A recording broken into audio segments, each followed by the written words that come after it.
These are the 10 times people were disrespectful or got heated with others in the Rocket League community. Starting off with Retals, a player who has not been afraid to show his emotions when competing in the past. And there was no exception to this in the semi-final match of the RLCS Spring Regional 3. Retals team SSG would take Team Envy to Game 3 in the series. This was an important matchup since winning this would be the difference between top 4 and top 2, nearly double the prize pool and more points towards the championships. Here the score was 2-2 as the overtime was starting. The kickoff commenced and Sypical would be in a position to cheat. But at the start of the play, it seemed Sypical was experiencing some kind of disconnect, causing him to go barreling down the middle of the field, missing the ball and giving Envy a free goal within 5 seconds to take Game 3. There was a lengthy break here as RLCS admins would review the overtime and decide what to do. As a shock to most, they allowed the goal to stand and SSG was visibly tilted for the rest of the series. They went on to lose the semis in Game 7, but not before Retals would leave the match with 5 seconds left. It's known that leaving an RLCS match early is against the rules and will catch you a fine, but what Retals did following the match would get him to even more trouble.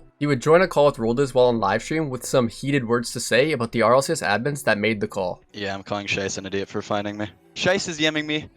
I go into the pro Discord, not very happy obviously, calling them an absolute esports team, and then he says, who is this directed towards? Are they dumb?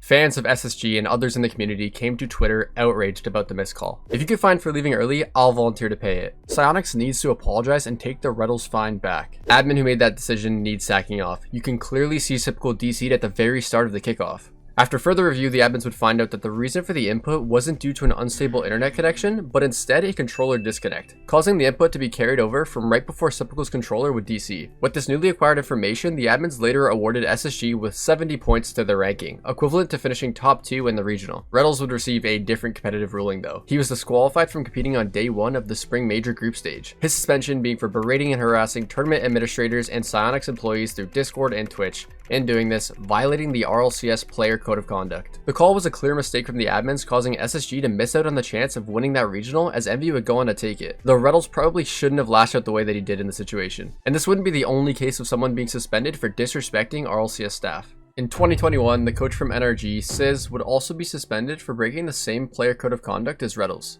Not over an RLCS series though, but instead a tournament called the Intel World Open. This was a World Cup style competition where teams would be able to sign up and compete in qualifiers with players residing in their country. Here we would see a mixed match of RLCS teams since many organizations allowed their players, substitutes, and coaches to compete under different teams. This was the case for Sizz as he would compete under the Stooge with Rizzo and Fireburner. Now we've all had our moments with poor internet or a bad connection causing us to lose a game because of lag, which is one of the most rage-inducing things that can happen to you in competitive gaming. While with Sizz being from the West Coast and very familiar with having an unfavorable connection to the servers, this exact thing happened to him. But Sizz took that anger to the next level with this heated rant on his and Rizzo's live streams after being eliminated from the tournament because of the lag. One of those useless employees to sit and watch my stream and be like, yeah, this looks normal to me. A company full of brainless monkeys. It's crazy. Like, what is going on that I'm still lagging in 2021? It's been 7 years. Rocket League would later release a competitive ruling because of these comments trashing on the company. Being a part of the RLCS and representing them wasn't a great look for him, and they would suspend Sizz from coaching NRG in the semi-final match of the RLCS X NA Championships. Players would have some things to say about the suspension, though most were just poking fun at Sizz for the comments and finding it hilarious that he went as far as to get suspended over his trash talk and get punished as a coach. This dude deserves it. He's so dumb. The next heated moment first developed in 2018 from a Scrub Killa livestream. Scrub found himself in a 2v2 match against a ranked grinder at the time by the name of Tho. He had already dealt with the player in the past, and this was very apparent early on in the match. He was messaging me last night, like, I farmed you, kids, easy, easy. Like, we just have to beat this guy. He really is a scumbag.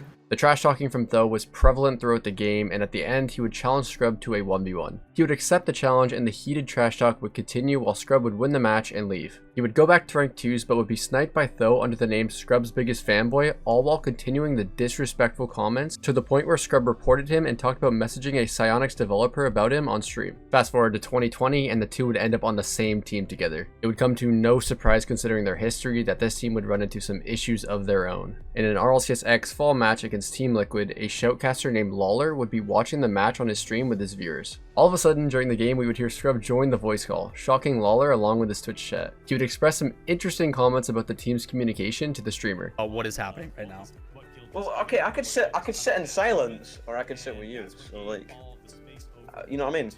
It's better to have some company. Guild was having frustration over communicating and ended up just going completely silent during their game, prompting Scrub to leave the voice call and join Lawler's instead. Guild's coach Gregan did not appreciate this and messaged Lawler on stream to have Scrub be muted or sent away, which Lawler did shortly after out of respect for the coach. While no unfair play was done because of this, the RLCS rules do state that teams must communicate in designated chat rooms and once begun, cannot talk with people outside of the current match. Scrub could have been penalized for this, but basically got off with a slap on the wrist. Funny enough, Guild went on to win this series against Liquid without communication. Following the series, the Guild organization sent out a tweet not being too happy with Scrub's actions, and later that year he would be released without much warning from the team. It honestly would be no surprise if this incident played a part into that happening. The next moment is about the star player First Killer. Like others, he started his career outside of the RLCS before he was even 15, and a lot of these young players either don't understand how to act in a professional manner or just don't know how to transition from being an everyday gamer to a pro esports player. So when First Killer went pro, he was actually set to join Ghost Gaming. But after some investigation into the player's Twitch VODs, the pickup wouldn't go through due to his behavior shown, and he would end up joining Rogue instead for his RLCS debut. Rogue would finish 8th place in Season 9 League play, with it being very apparent that First Killer was not the weak link.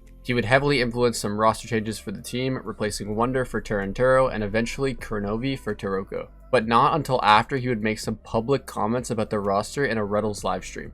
Just gotta survive one more season and make another upgrade. First Killer's comments would immediately receive feedback from the more experienced pro Retals, telling the oblivious First Killer that he needed to learn when to stay quiet about these things. Someone had told Retals when he was younger that as soon as he learned to stop talking so much, he would go somewhere in this game, and after taking that advice, he of course would. While First Killer may have learned when to keep things to himself over the years, he did end up playing a big part in replacing his teammate Illusion for Sypical following a top 4 finish at the 21-22 Fall Major, where they would go on to place the exact same spot in the next major, so we could say First Killer definitely hasn't changed in that regard. Now for another situation including First Killer, with his FaZe team having some drama of their own with some of the biggest names in Rocket League, NRG. This started out in the first regional of the 21-22 RLCS, with NRG calling a timeout due to Justin having internet issues. A goal would be scored while this would go on, and a pause would be put into effect. FaZe argued that the goal was already in anyways, and the admin would back this up, allowing the goal to stand. This allegedly upset Squishy and would cause him and First Killer to get into an argument in the in-game chat until the series would continue. It wouldn't end here though. The argument would take to Twitter instead while the series would still be going on. Squishy started just coming at the whole team, calling us cringe and sad. I'm not just gonna let him come at us without saying something back. You're such a child, it's insane to me. Aight, you can say it again after we win. Garrett would then reply to this, firing at First Killer's dad about another situation in the past of him threatening a previous pro player in the scene. Ultimately, FaZe would win the series, and unlike other situations in this video, the players would resolve the conflict together. It did end on good terms, but either way definitely made for a heated series and interesting start to the RLCS season. This next heated moment involved a European team by the name of Triple Trouble. They were a team consisting of Ronicky, Cassio, and Tadpole. Triple Trouble actually qualified for the RLCS Season 7 World Championships and finished 5th to 8th place. But this team had a serious falling out. See, the RLCS had rules when it came to what teams would keep their spots in the next season if you were to change your roster. And this team had been dealing with some internal issues, and Ronicky and Tadpole had been talking about replacing Cassio in the upcoming season for quite some time now. While they were still together, Ronicky had some opportunities come up of his own, and he would let the team know he had a tryout with another team. That tryout turned into another one, which he didn't tell the team about, and that turned into him signing with RLEsports also without letting the team know. Tadpole didn't appreciate Ronicky going behind his back and released a statement about the whole situation, including the fact Ronicky owed him 957 euros for another event's accommodation. With it just being Tadpole and Cassio left, Cassio decided to leave and join another team for the upcoming season. But he didn't join an RLCS team. Instead, he joined a team in the league under the RLCS, the RLRS team Veloce. Although now with Tadpole being the only one left with Triple Trouble, he would have to forfeit his spot for the upcoming RLCS season, where they would have a team from the RLRS take their spot instead. And this team, of course, would be none other than Veloce with Cassio. Tadpole would end up being the only one without a spot in the RLCS this season from Triple Trouble. On top of that, Ronicky would make a comment that really kicked Tadpole when he was down. I wonder where that 957 euros Ronicky owed Tadpole went. I like my new Gucci shoes I bought for £957.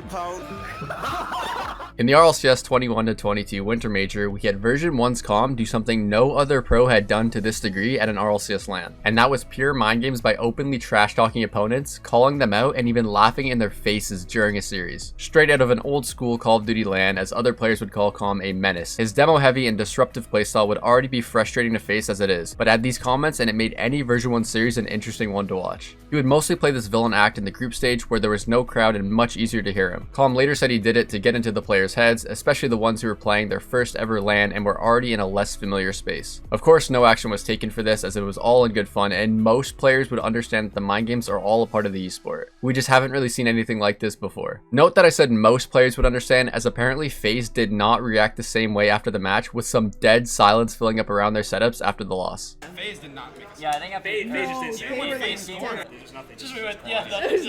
We already mentioned a case involving First Killer's dad involved with drama in the scene, but he's not the first parent to have a confrontation with a player. When JNaps, Rizzo, and Kronovi were teaming together with G2 Esports, they decided it was time for a replacement after not being able to find their footing ever since E-League. They would replace Kronovi for the up-and-coming player Chicago. It wasn't the cleanest breakoff, with a little less transparency than Kronovi would have expected, but it was Kronovi's dad that took it a little more personally. Being more than a fan and involved in the esport, we can understand why he was so invested, but he would often take to Twitter posting about it being the wrong move and that it wasn't Kronovi's fault for G2's poor performances. When G2 with Chicago would have a poor result in an event, Kronovi's dad would kick them when they were down, tweeting one too many times about the replacement for JNaps' liking. JNaps would reply to the tweet with a screenshot of them sweeping Kronovi's team and would show his distaste in the comments. Also, imagine a 50-year-old man tweeting this. Kronovi's dad has since taken down the tweets, and not too much has come up of this other than the occasional viewer bringing it up in a Twitch chat or on a subreddit. The next moment is about the NRG scrim mentality, and this is where the term squishy rules comes from. When international teams would book scrims in preparation for the 21-22 winter major, Com from version 1 would tweet this. Some advice to international teams that average more than one demo a game. Don't scrim NRG unless you want to be quick chatted, trolled, or have it called early. This was heavily targeting NRG about the way they practice, and Com isn't the first one to mention it. There has been plenty of debate criticizing the environment of North American scrims, with some teams making a routine of showing up late or canceling scrims last minute, causing some to even blacklist other teams, meaning they wouldn't schedule scrims with them for an extended period of time. Pros and casters have talked about this a lot in NA, more specifically when it comes to demoing NRG in scrims. I love when I would demo Justin and he would troll the whole Holy scrim. now if you don't play squishy rules, you get demoed by Justin and squishy the entire time. You can't bump, you can't take the boost, you can't win more than 2 games. Take their boost. Fans have mentioned that NRG's too cool to care attitude is getting old, and even Garrett from the team has said that the scrim mentality is something they really need to work on collectively. The calm tweet was for the international teams, but many said they didn't notice this or have to deal with bad scrim etiquette from NRG. To be fair, I doubt they would act this way to any new teams, that they aren't scrimming all the time for a bad impression. But it is common practice for other NA teams, since at the end of the day it's harmless overall and they will still go on to practice with these other teams from their region. Finally, for one of the many conflicts in 1v1 competitions, the Swamp was a $4,000 1v1 tournament with the best players in the world. From what we already know about 1v1s, we can expect trash talk and some heated games. And in the 4th round of the European Swiss stage, we saw just that with Moxie versus Raziers. Moxie had taken the first game and Raziers had won the second, throwing a GG in chat after the win. Moxie took a jab at Raziers, mentioning how he found it funny that he only said GG when he won the game and called out his mentality. The borderline banter continued for game 3, with Moxie destroying Raziers this game. The back and forth trash talk happened throughout the next game, which turned into more aggressive shots and sarcasm when the other would score. Moxie would ultimately take the series win, calling in early GGs, and Raziers would leave the match shortly after. It wasn't the worst trash talk we've seen, but with Dizz's hilarious commentary over the game made for an entertaining series. This wasn't the first time we've seen trash talk in a 1v1 tournament, and it definitely won't be the last. In general, some banter is all in good fun, and as long as these players don't take it too far, they'll avoid any kind of serious ban. But if you do want to see when players took it too far, resulting in a ban, you'll want to click this video here to see pro Rocket League players who were banned from the RLCS. Be sure to like and subscribe if you enjoyed. This has been ShadowR. Thank you for watching, and I will see you in the next video.